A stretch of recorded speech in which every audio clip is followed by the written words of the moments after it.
Hey guys, Brandon again from BL&Tech. Just like last video, just want to shout out real quick and ask you to hit the subscribe button. It doesn't cost you anything and it helps me out a ton. Also, liking and commenting on my videos really helps out. So if you could just take the time, I'd really appreciate it. Really enjoy bringing this content and it's only going to get better from here, like I said in the last video. So please consider that and take this journey with me. But with that, let's hop into the video and get into it. People of the universe and beyond, welcome back to BL&Tech. This video I got for you guys, I'm gonna replicate kind of one of my more viewed videos where I did the Apple Unleashed event. Same style where I'm gonna just read it from, not my computer, but my iPad this time. I'm gonna do the Google Pixel 6 and Google Pixel 6 Pro recap. So the device is already released. They've been out for at least a couple weeks now, but obviously I'm not able to get my hands on it. I have the iPhone 13 Pro Max. I'm not too concerned about getting the Google Pixel 6 or 6 Pro. So I'm just gonna read off some of the specs, kind of go over what I think about them and compare it comparatively to the iPhone that just released. So the Google this year came out with the Pixel 6 and the Pixel 6 Pro. Obviously the Pixel 6 cheaper end model, Pixel 6 Pro the more expensive model. The Pro runs at $899 starting, and the Pixel 6 is only $599 starting. So that's pretty interesting, you know, compared to the iPhone 13 Pro Max. It's gonna run you $1,100. $899 isn't really that bad. It's kind of pretty reasonable.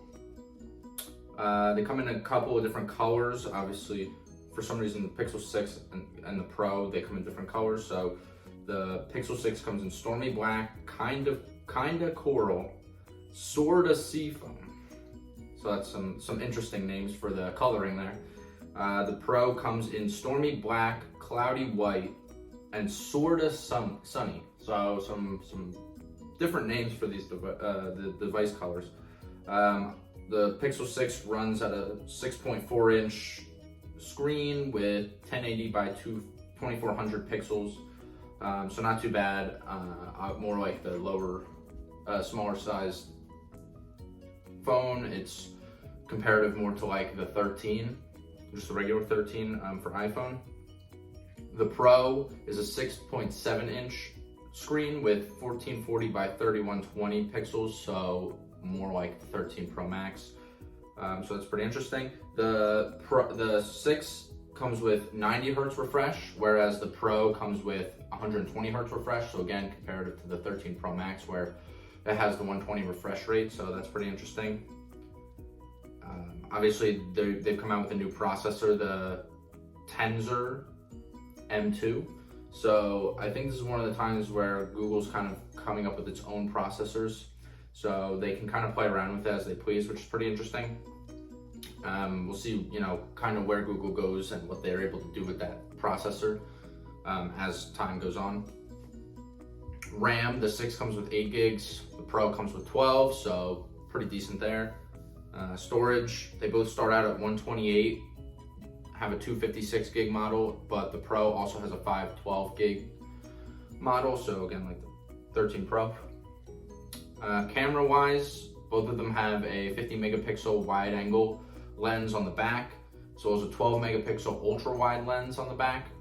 The Pro comes with a 48 megapixel telephoto lens, so kind of like the iPhone 13 Pro Max, where it comes with the 3 camera setup. Obviously a little bit different design. I'll show you guys the designs in a minute for each device. Obviously a little bit different design for the camera than 13 Pro Max, so we'll get into that. Zoom, the 6 has a 7 times super res digital zoom, and the Pro has a 4 times optical and 20 times super res digital zoom. So again, the third camera with the 48 megapixels comes in handy as far as zoom. Front camera, 8 megapixels for the 6 with an 84-degree field of view, 11.1 megapixels with a 94-degree view for the Pro. Video, they both have 4K and 1080 at 60 frames per second on the back. The front, the 6 comes with 1080p at 30 frames, whereas the Pro is 4K at 30 frames, but only for 60 frames it only does 1080. So give and take. They both come with a fingerprint sensor, battery life 4614 for the 6, 5003 for the Pro. They're, you know, not huge devices. The Pro only weighs 0.1 ounces more, so that's interesting that they're able to only get it 0.1 ounces more with it being a 3-camera system.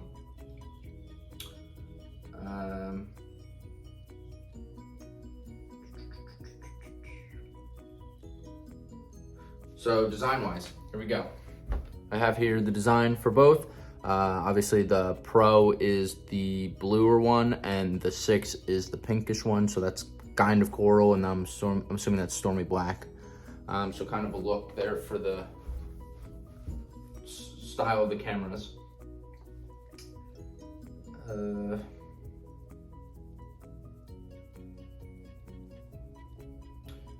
Yeah, so their new chip is called Tensor, which they're claiming is a reference to the company's machine learning hardware. So again, we'll see kind of what Google does with that. Maybe they'll make something pretty interesting with that, to be able to do some different things with it. Both are, here it says Google rates both phones for beyond 24-hour battery life and up to 48 hours with extreme battery saver mode turned on. So Google's out here saying that you can use this device for up to 2 days if you have it in an extreme battery saving mode. And even without that, they're giving you 24 hours or more. So that's pretty interesting. That's a big thing to say there, that they're going to give you 24 hours of usage. So that's pretty interesting. But yeah, so let's see like kind of a comparison, the Pro, Google Pixel 6 Pro versus iPhone 13 Pro Max. Kind of see like what we got here. So right off the bat, the first thing I notice is the RAM. So the 13 Pro Max comes with 6 gigs, whereas the Pixel 6 Pro comes with 12. That's double. So that's pretty crazy right off the bat. Both have wireless charging, both are 6.7-inch screens, both are 5G compatible, both have dual SIM. The 13 Pro Max, you can actually get a 1 terabyte model, just in case that's necessary. So the iPhone 13 Pro Max comes with the 12 megapixel front camera, whereas the Pixel 6 Pro only comes with the 11.1 megapixel front camera, so a little bit different there. Yeah, let's see what else we got.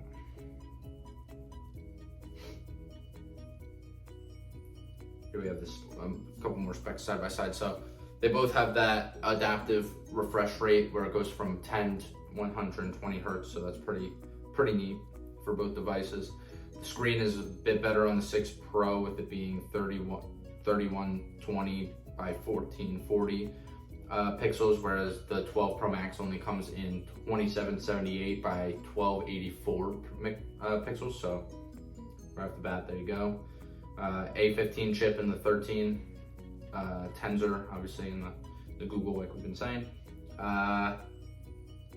Cameras in the Google phone are just out of this world crazy. The 13 Pro Max only comes with 12 megapixel main camera, a 12 megapixel ultra wide, and a 12 megapixel telephoto. Whereas again, the 6 Pro comes with 50 megapixel main. So not even a comparison there. 12 megapixel ultra wide, that's the only thing about the cameras that's comparable. And a 48 megapixel telephoto with 4 times optical zoom. Again, not much of a comparison there. With a 3.5 aperture, 2.2 aperture for the ultra wide, and a 1.85 aperture for the main, compared to the 13 Pro Max, 1.5 main, 1.8 ultra wide, and a 2.8 telephoto. So camera's not even close. Google Pixel is gonna win all day long. Front camera, like I said, the apertures are the same, but Apple has a slight edge with 1 megapixel. Water resistant, about the same. The iPhone has a 6 meter, whereas the Google has a 1.5 meter, so a little bit different. Size-wise, the Google Pixel is slightly bigger, only by a little bit. Weight though, drastically more lightweight for the Google phone than it is the iPhone. Obviously the design is give or take. Obviously, you know, you have, again, I'll show you kind of a side by side here. You got the Google phone right there next to the iPhone, camera wise, everything like that. I mean, it's really just a preference of what you personally like. The Google phone isn't the prettiest, I wouldn't say, but when you look at a lot of the specs comparatively, there's really no competition.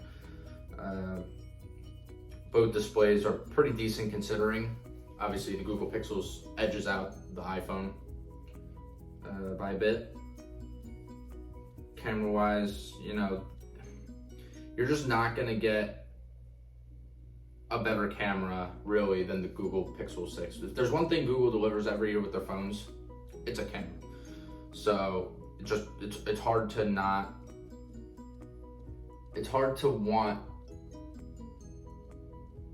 to say that the iPhone is better when you look and see just what the Google Pixel cameras alone can do. When you compare just the camera to the entire iPhone, there's really nothing you can say against the Google Pixel when it comes to camera. It's pretty crazy. Obviously, the iPhone has its its advantages with the camera, but just nothing like the Google Pixel phone, really.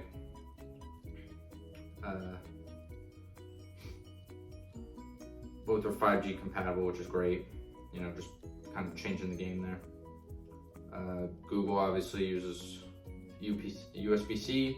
Both do wireless charging, but iPhone has the MagSafe, which makes it a little bit different with the wireless charging, where you can stick the wireless charging pad to the device, whereas Google, it's just still place it on top and not really be able to use it.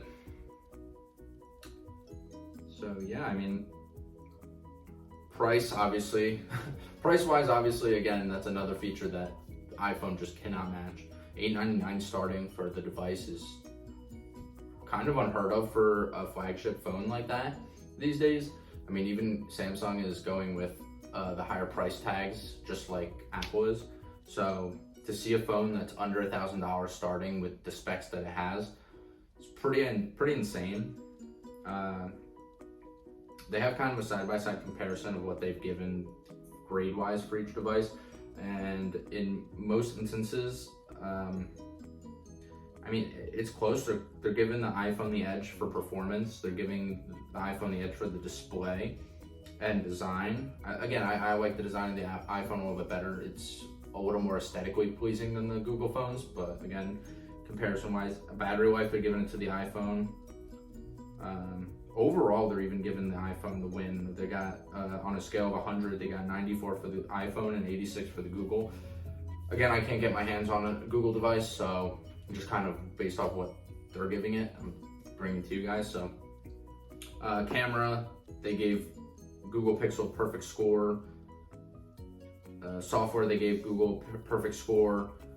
Design, they didn't even, it's only 1 point off of a perfect score for the Google, and it's only 1 point off for price wise. Again, price wise, you can't get a much better device for that cheap anymore, with Apple and Google, with Apple and Samsung just raising the prices almost yearly, it seems. So definitely price-wise, it's a win. Camera-wise, it's a win. I honestly think specs-wise, it's kind of a win, but they're giving the performance for the iPhone better. Again, I can't speak to that much. They're even giving the 5G to the 5G capability to the iPhone. So again, this is just based off what this company, Tom's Guide, is giving it. I'm looking on tomsguide.com if you want to go check it out. So yeah, I mean, Definitely would have loved to get my hands on Google, just not feasible. But wanted to just give you guys kind of my opinion on the Google device, especially compared to the iPhone. So definitely, if you get the chance to look at that website, kind of get a feel for each device, I would definitely say go for it.